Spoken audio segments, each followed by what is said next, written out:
A független kisgazda, a földmunkás és polgári párt elődei már az első világháború előtt megszervezték a magyar parasztságot. Alapjait Nagyatádi Szabó István tette le, aki 1909-ben alapította meg az Országos Függetlenség és 48-as gazdapártot. A Tanácsköztársaság bukása után az 1920-as nemzetgyűlési választásokon Nagyatádi Szabó István Országos Kisgazda és Földműves Párt néven újraalakított pártja abszolút többséget szerzett a nemzetgyűlésben. 1922-ben ez a párt egyesült a kormányzó keresztény földműves kisgazda és polgári párttal, amelynek ismertebb neve Egységes Párt. Ez lett Magyarország legerősebb pártja, és nem sokára a korábbi gazdapárt tagsága elvesztette saját arculatát és teljesen beleolvadt az Egységes Pártba. Az igazi újraéledés 1930. október 12-én történt békésen. Az Egységes Pártból kivált képviselők Szély Bálint vezetésével megalapították a Független Kisgazda, Földmunkás és Polgári Pártot, alelnöküknek választva Tildy Zoltánt és Nagy Ferencet. Ezzel a köztársaságpárti nagybirtokellenes hagyományokat folytató párt hamar jelentős tényezővé vált. A második világháborút követően a szovjet megszállás és az 1945-ös választások alkalmával a kisgazdák elsöprő győzelmet arattak, ám a Voroszilov tábornok vezette szovjet ellenőrző testület kényszert alkalmazott és kényszerszövetségbe kényszerítette őket a kommunistákkal és más baloldali pártokkal. Ennek eredményeként Tildy Zoltán, majd Nagy Ferenc kormányában a kisgazdák maradtak ugyan a vezetőerő, de a fontos tárcákba kommunisták kerültek, és a végrehajtó hatalom nagy részét a kommunista vezetéssel építették ki. A kommunisták a szalámi taktikát alkalmazva fokozatosan darabolták fel a kisgazdapártot, már 1946 tavaszán kizárták a parlamentből az ellenzéki súlyok Dezsőt és társait, majd 1947-ben bírósági perek, delegálások és a főtitkár Szovjetunióba hurcolása révén megtizedelték a pártot. 1947. decemberében a kék cédulás választásokon legyengített kisgazdapárt még így is tisztességesen ellenállást mutatott a kommunista szociáldemokrata baloldali blokkal szemben,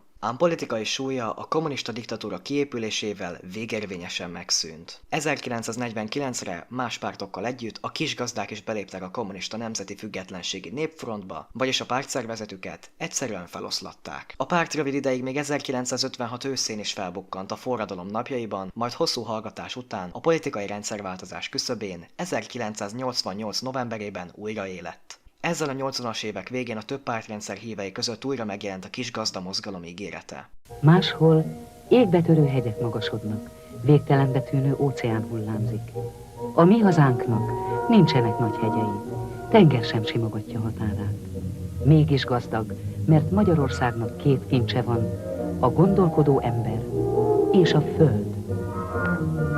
Az FKGP az 1990-es első szabad országgyűlési választáson az MDF-fel és a KDNP-vel alkotott kormánykoalíció fő társaként futott be. Az első kormányt a győztes MDF formálta Antall József vezetésével. A kisgazdapárti Nagy Ferenc József lett a földművelésügyi miniszter, de a kormányzati döntéshozatalban ekkor már éles ellentét mutatkozott. A földreform és a restitúció kérdésében eltérő szárnyak alakultak ki, a mérsékelt csoport kompromisszumra törekedett, míg a Tordján által vezetett radikális szárny a teljes földtulajdon visszaadását követelte. Többek között ezért is a Független Kisgazdapárt 1992-ben két részre szakadt, 36-an a kormány mellé álltak, és új frakciót hoztak létre Egyesült Kisgazdapárt, azaz EKGP néven, majd 1994-ben megalapították a pártot is. A maradék 12 képviselő alkotta eredeti FKGP frakció ellenzékbe vonult. Induljunk el felfelé, járjuk a kisgazda utat, a magyar utat, a jólét útját, az ország felvirágoztatásának útját.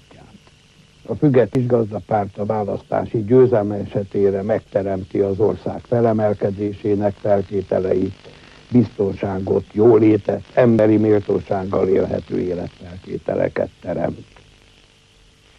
1996-ban újraegyesülési megállapodást írtak alá az FKGP-vel, ezáltal beleolvadtak. Az FKGP az MSZP-SZDSZ kormány alatt ellenzékbe került, és népszerűsége tovább csökkent. A változás az 1998-as választáson következett be. Az FKGP listán ismét erősödött, így ismételten kormányzó erővé vált. A Független Kisgazdapárt a Fidesszel le fog ülni, és a visszaléptetés tekintetében megvizsgálja azokat a lehetőségeket, amelyek ezt a követelményrendszert diadalra vezethetik. Úgy gondolom, hogy ennél többet ma nem is lehet elmondani, hiszen most még le kell ülnünk és elemeznünk kell a számokat, tehát hogy milyen adatok tennék lehetővé azt, hogy a második fordulóban a lehető legjobb eredményt érjünk el. Gondolok itt arra, hogy ahol nagyon nagy a különbség az előttünk álló és a kisgazdajelölt között, ott jöhet szóba elsősorban a visszaléptetés lehetősége,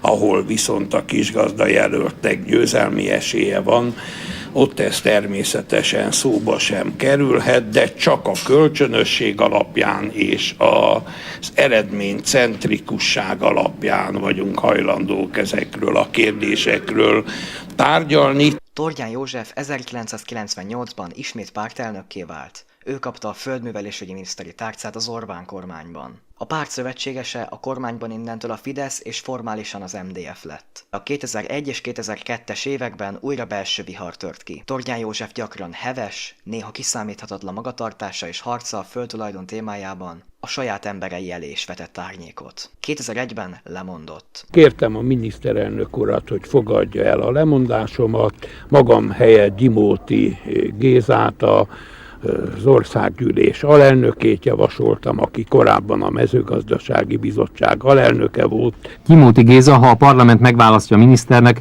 megvizsgálja a tárcánál működő intézetek tevékenységét.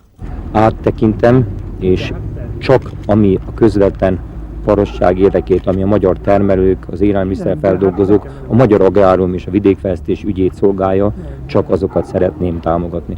Tordján József távozásakor közölte, értesíti Szabadi Bélát, mert úgy véli, ha a miniszter távozik, a politikai államtitkárnak is mennie kell. A konfliktus csúcsa 2002-ben jött el, a párt lényegében elvesztette a kormány befolyását, a kisgazdaminiszterek késve vagy nem is jelentek meg a kormányban, és a párt a választáson már alig ért el egyetlen mandátumot. 2002 után az FKGP kiesett a parlamentből, és a politikai térképről is visszaszorult. A parlamenti veresség után a kisgazdapárt nem tudta visszanyerni korábbi erejét. A független kisgazdapárt jogi utódjaként több ágra szakadva indultak meg próbálkozások, volt, aki új kisgazdapártot jegyeztetett be, mások helyi listákon egyéni jelöltekként bujdokoltak. Független kisgazdapárt, annak is elnöke Hegedűs Péter, aki tudja, meg is mutatom önöknek, biztos, most nem mutatom meg, szerintem éppen nem mutatom meg, na mindegy, tudják, hogy Péter mit üzen Péter, jó reggelt!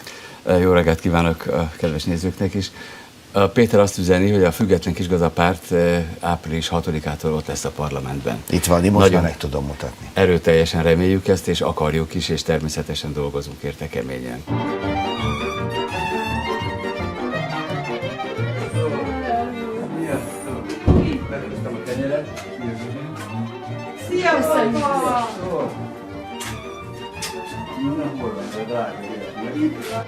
Ó, ide nézd, mennyi játék van. Ide nézd, ezt jutott odaadom neked.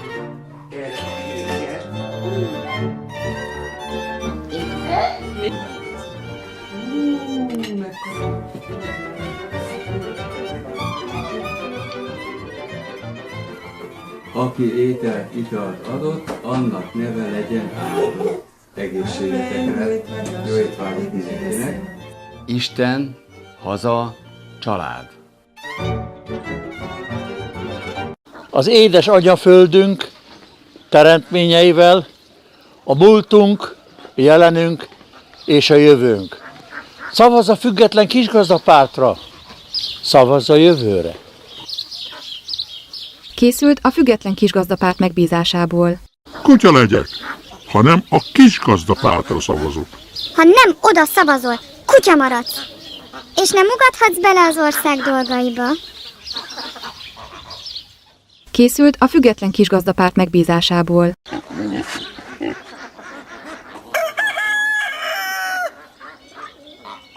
Hogy ez a disznó mitől különb? Ha a Független Kisgazdapárt újra parlamenti párt lesz, ezt a különbséget eltöröljük, hogy egyetlen disznó se legyen különb. Nagyon aranyos vagy, de azért nem bízom kecskére a káposztát, mert az hogy a kecske is jól lakik, és a káposzta is megmaradjon, csak a mesében létezik, igaz? A független kisgazdapárt, ha újra parlamenti párt lesz, nem engedi, hogy dajkamesékkel szédítsék a nemzetet. A mai napon a Független Kisgazda Földmunkás és Polgári Párt elnevezésből a polgári résznek szeretnék megfelelni. Polgári környezetben vagyunk itt Budapesten, a régi Moszkva tér mellett, így jobban ismeri mindenki, ugye Széll Kálmán tér, és itt vagyunk a Mammut háta mögött egy piac mellett, és nagyon sokan keresik fel a standunkat. Az első aláíró egy 20 éves fiatalember volt. A következő egy 70 körüli idős hölgy. Mind a ketten itt laknak a környéken, és az ő példájukat látva keresnek fel egyre jobban és egyre többen bennünket. A 2014-es választások után újraéleszti, újjászervezi a Független Kisgazdapártot. Tordján József a vendégem, jó estét kívánok! Jó estét kívánok, és hadd üdvözöljem a ATV nézőit is, hiszen nagyon-nagyon rég szerepeltem itt. Na akkor nézzük, mi van a politikával. Szóval most már, ahol még lehet plakátokat kihelyezni, ott azért már szép számmal láthatunk Független Kisgazdapárt plakátokat. Hegedűs Péter elnökként volt is már a reggeli műsorunkban vendég, azt is elmondta, hogy Klapka György a kampányarcuk. Most akkor ennek a pártnak ki az elnöke? Meg hogyha van egy elnöke, és indulnak a választásokon, akkor most mit fog ön újjászervezni? Ugye én úgy gondolom, hogy a választások előtt mindig érdemes a Független Kisgazda Földmunkás és Polgári Pártról beszélni, hiszen annyira beágyazódott a magyar társadalomba, hogy bármikor olyan helyzetbe kerülhet a Független Kisgazdapárt, hogy potenciális nyerő lehet az országgyűlési képviselőválasztásokon. De ez a helyzet nem az a helyzet, sajnos hozzá kell, hogy tegyem. Ugye 2002. augusztus végén a rádióból értesültem arról, hogy 2002. május 5-e óta, tehát érdemes hogy időpontot így van, hogy nem vagyok elnök, és elfoglalták fegyveresek a Független Kisgazdapárt székházát. Na most ugye az én megítélésem szerint Hegedűs Péter azért sem lehetett volna semmiképpen a Független Kisgazdapárt elnöke, mert több olyan határozatot hozott a Független Kisgazdapárt korábban, amelyben kimondta, hogy az MSZNP-nek a volt tagja a Független Kisgazdapárt elnökségének tagja nem lehet. Én azt kell, hogy mondjam önnek, én természetesen nem tekintem magam a Független Kisgazdapárt jelenlegi elnökének, miután tulajdonképpen jelenleg Független Kisgazdapárt nem létezik. Na most azért nem létezik. Akkor azok a plakátok kié? Hát ugye felhívtak engem kisgazdák, és megdöbbenve tájékoztattak és kérdezték, hogy olyan óriás plakátok jelentek meg, most legutoljára Kaposvárról hívtak, miszerint Péter üzeni, valami ilyen plakát. Na most, hát ugye azt kell, hogy mondjam önnek, ha már Péter üzeni, akkor arra gondoltam, hogy talán jobb lett volna, ha Pál üzeni, mert ugye a pálfordulás miatt ez stílszerűbb lett volna. 2017. január 22-én meghalt Tordján József. 2010-ben egyéni képviselőként próbált a parlamentbe jutni, de már nem járt sikerrel. A 90-es években még az egyik legmeghatározóbb és egyben a legtöbbet parodizált politikus volt Tordján József. Gyakran radikális mondatokkal igyekezett felhívni a figyelmet. Az Antall kormány idején a parlamentben azt mondta 1991-ben, patakvér fog folyni, ha a földbirtokos családok fellázadnak a földprivatizáció miatt. A vezetésével később a Független Kisgazdapárt kilépett a kormánykoalícióból. Tordján József Máté Szalkán született, az 50-es években az ELTE állam- és jogtudományi karán diplomázott. A 90-es évek közepén a vagyoni helyzetét is korábbi, 35 éves sztárügyvédi pályafutásával magyarázta. 1998-tól az Orbán Viktor vezette Fidesz kormány koalíciós partnereként vett részt a kormányzásban, a földművelésügyi és vidékfejlesztési tárcát vezette. Minden idők egyik legtöbbet utazó minisztere volt. Azt mondta, azért dolgozik, hogy Magyarország zöldséggyümölcs nagyhatalom legyen.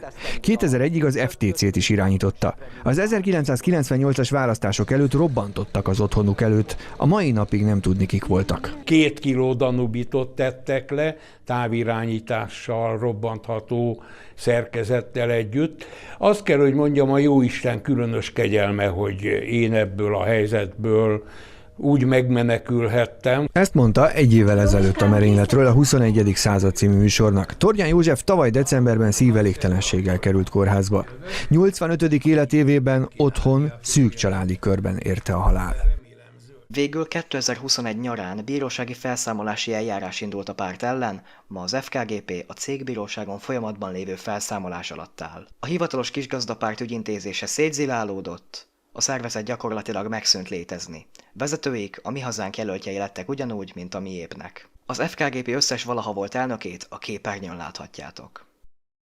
Az FKGP hagyományosan konzervatív és népnemzeti érzelmű párt volt. Zászlaján ott virított a bort, búzát, békességet jelszó, valamint az Isten haza család, számos programjában megjelent a keresztény nemzeti szemlélet. A rendszerváltás utáni években a párt kiállt a kárpótlási jegyek mellett, de radikálisabb szárnyán a történelmi földtulajdon visszaadását követelte, ami erősen populista, jobboldali népképviseleti töltetet adott politikájának. Tagjai többsége a városias liberális pártoknál tradicionálisan konzervatívabb világképet vallott. Ebből kifolyólag nem véletlen, hogy az FKGP az elmúlt évtizedekben is a jobboldal közelébe tartozott. A párt ideológiai palettáján vegyült a nemzeti konzervativizmus és az agrárkérdések melletti kiállás, illetve a harmadik út gondolata. A párt szimbolikájában és programjában megjelent az agrárkonzervatív értékrend mellett bizonyos fokú populizmus is, például a kormányból való távozás, és a rendszerváltás utáni földvisszaosztások kritikája kapcsán gyakran szóltak a társadalmi igazságosság és a kisemmizettek védelme mellett. Magát a független kisgazdapárt a hivatalos leírás szerint jobboldali, agrár-keresztény szocialista pártként apostrofálta.